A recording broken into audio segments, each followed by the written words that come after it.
बिरह के यगिया में जहरे दिलावा के ना हम कहियो जिंदा लाशू बन के गो पगली कही सके रहियो सोना गे हमर सोना सोना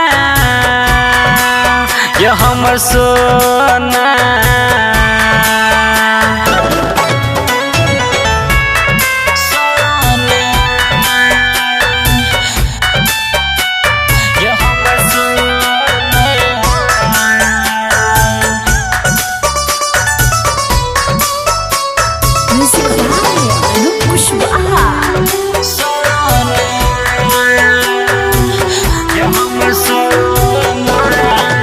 तोहरा याद जे यादे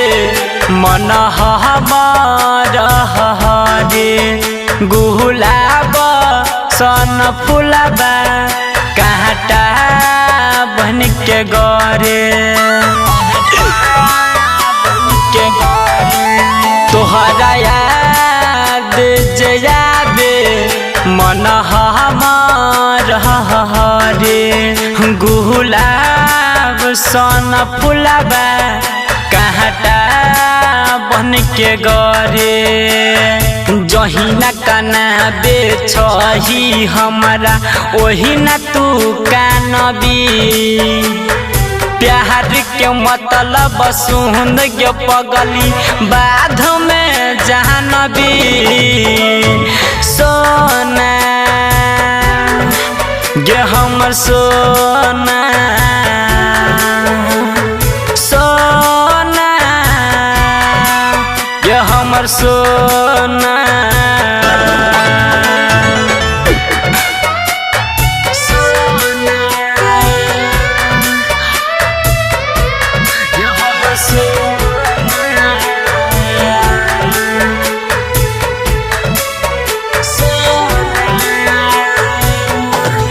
कोहरा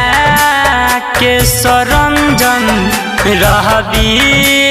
धड़कन गे तोहरा रमन जी कहला गे नमन गे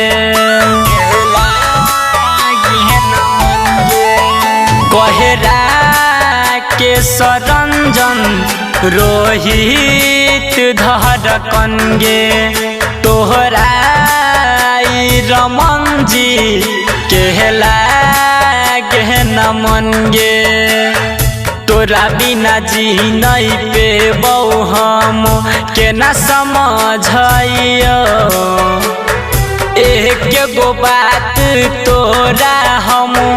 केते बेर बतइयो सोना गे हमर सोना सोना गे हमर सोना।